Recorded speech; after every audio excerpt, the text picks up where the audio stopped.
Guys, come, let's talk. Let's have a discussion. Something has been on my mind for a while, and I feel like let's just spit it out once and for all. Think about it for a second. You know, when we were talking about the 25% in Abuja, it was a thing that was in contention. Like we were still finding out: is it like this? Is it like that? Is it required? Is it not required? And all of those, right? A few people came out and said no, it's not supposed to be so. And one of them, most significantly, is Femi Falana. And with all due respect, sir, you came out and said, this is my stand, this is my take on this matter. And with respect, hmm, and with respect to the appeal court as well, we agree that you are right. Right? Good. Now, with regards to who won the election, whether they had the lawful vote counted or count and all of those, um, Professor Wole Soyinka also came out and said, oh yes, it's supposed to be this way, and this person won the election, though he wasn't even in the country as of that time when the election was held. But he has a stand, and he has stood by it, and with all due respect, we agree that you are correct. Another person is Mary Odili, Justice Mary Odili, who also came out to say, oh yes, you cannot force the hand of the judiciary to discuss things this way, to judge in this direction. You cannot bully the judiciary, you cannot do this. Fine, you are correct. You see these three people that I just called? History would calculate it for you. History would remember it. History would never forget, and it would never ever be well with you if you don't come out again and tell us that anybody who has forged certificates is correct. I'll tell you something. The question is not whether you are wrong or right. The question is, if you have a stand in political issues over the past 2-3 months, what happened to that stand now? I want you to understand that if you don't have a stand right now, or if you don't come out to speak on where you stand right now, you are an enemy of the state. Yes, Emily Mosobe, you are an enemy of the state. Because if you have been talking and your mouth has been running around here and there, we are agreeing that you are correct. But if you don't have a stand in this particular subject matter as it is right now, sir, you are an enemy of the state. And enough of the hypocrisy, because right now what we're looking at is people who are condescending themselves to the lowest fraction for evil, and you are doing that over and over and over again, and you think that the generation is not watching. Sir, this generation will hold you accountable. Anywhere your son name is mentioned, we will remember. Anywhere that we go and we see that you are this is the children of this person and this person, sir, we will never forget. Take a stand. You see, of all the stands you will take in your life, you see this very one. If you fail to take a stand, sir, you are the problem of the country. And I will call names. Sir, Aliko Dangote, sir, Otedola, sir, Tony Elumelu. All of you, sir, Ato Eze, sir, Kiloruko Egonsef, all of you that are having stands and say and are refusing to say anything, sir, this country will judge you. I'll tell you something. And with all due respect, politics is not substantial.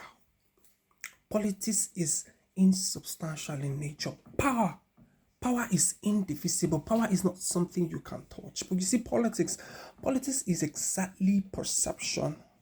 Politics is not what you can see with your two naked eyes. Politics is perception. The way people perceive a society, perceive a polity. That is exactly what politics is.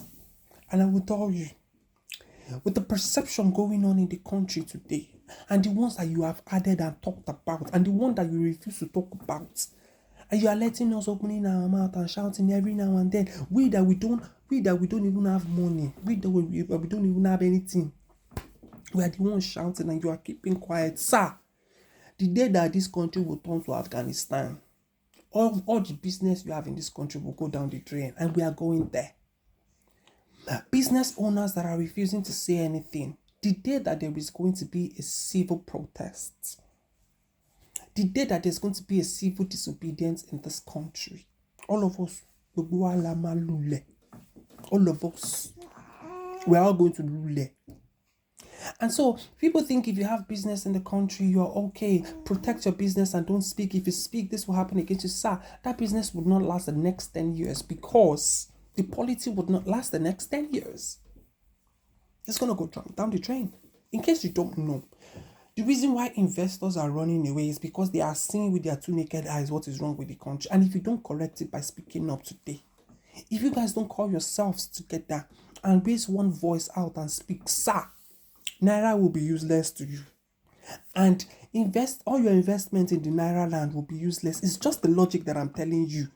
It is not. Look, I don't go to school, come out. With all due respect, I'm a political science student, masters as well. What I'm telling you is the simple fact. You cannot have a business in a polity that is disorganized, that is not ruled by law. And I don't want to go into the judicial system. I am only telling those who own real businesses and think their businesses are safe and they should keep their mouth shut, that their businesses are going to be safe. Sir, with all due respect, with all due respect, that business would not last the next 10 years.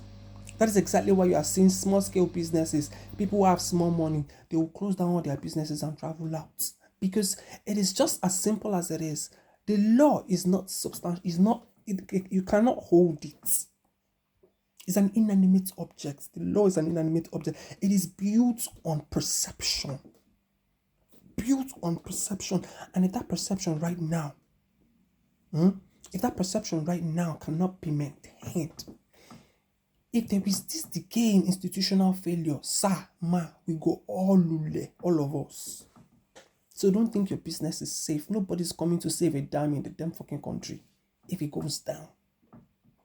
And so I urge all of you that are holding back, owners of banks, if it goes down, your bank is going down. Owners of eateries, if it goes down, your businesses are going down. Owners of companies, if it goes down, your company is going down. Any day that people is fed up, the first point of contact is first of all the judiciary. Every fucking judicial offices, they go burn them down. It is going down. It is going down, and it is going to happen. No be follow come. It is going to happen because Nigerians are expandable. We are expandable, but I swear, patience serve they lose road. I swear, we are gradually getting to that boiling point. But I see the need why people don't want to speak up. But the real truth is this, of all the things we should speak up about, or we should not speak up about, this one is not one of them. The truth of the matter is this. One thing is specific about Nigeria right now. No international businessman, no country would want to invest into Nigeria because they do not know the real identity of the person that is appending his signature on the contracts, or the person that their power is being constituted or is being drawn from. It's being constituted from. And so we are all going down. We don't know, but we are all going down. And we think it's a joke. And if una know say una no one really build this country, make una sell and give me my share, make we know where they go. Let us know where we are going to, because we are all fucked up. One man fucked the whole country up, like they fucked the whole country without condom. They fuck all of us up. One man. And we have loads and loads, almost 400 and something senators in the lower house and the upper house all together. And this is different from the ones in the state house of assemblies. All of them, nobody feel open mouth talk. One man It's fucking the whole country up. And every single learned person is keeping quiet. Baba, it go shock us. It go shock us. That if we keep sugarcoating what justice is, we are creating an insane society, and nobody builds mansion in an insane society. The truth of the matter is this: if we have a government that we can trust, we would see investments coming. Not be whether the investment they go look for them. It would come naturally. Investment only strive in the same society. And we're not talking about this thing, we're not talking about those holding gun. We're talking about those who we cannot account for their credibility. Let me ask you a question. Who wants to do a business with a person who is not worthy of character, who is wanting in character? Who? Look, the money where this man wants to spend in 4 months or so, the money where the man don't spend, he rich don't see wetin he don't do for eye. And that's the point we're trying to make. You go and borrow money and then you give it out in stipends rather than put it into production. Baba, we go all go down. We go all go down. And you know the funny part of the whole story? The collateral now, crude oil where they never even extract yet. That's the collateral. It's the funny thing. And if you think we are creating a same society, we are only creating. I was discussing with somebody, with all due respect to any tribe whatsoever, but I was discussing with somebody and they said, why is it that they don't want to allow an Igbo man to rule the country? The truth of the matter is this. They say an Igbo man is too money conscious, but an Igbo man is a businessman. What you need is an Igbo man. And I will tell you why. I will tell you the reason why.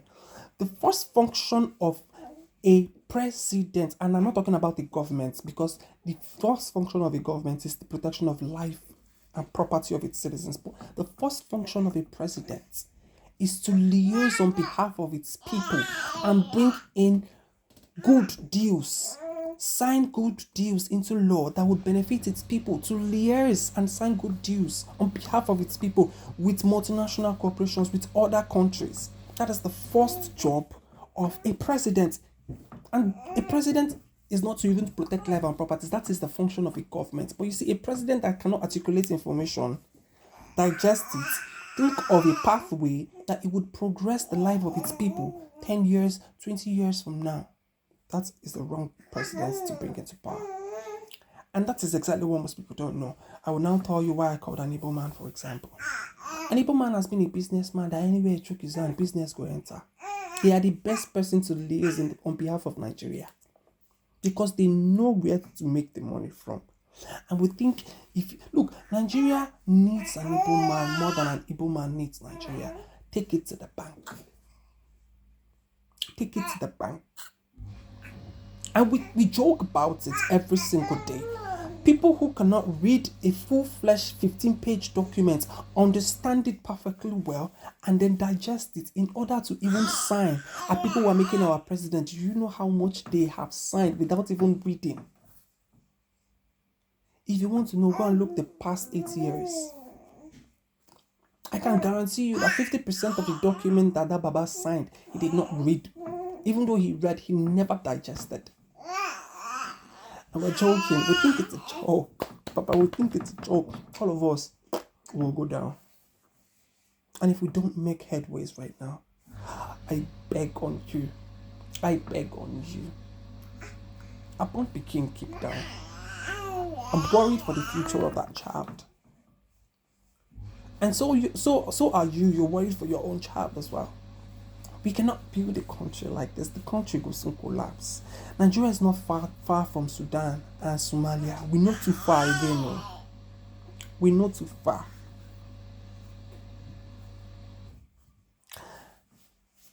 God bless Nigeria.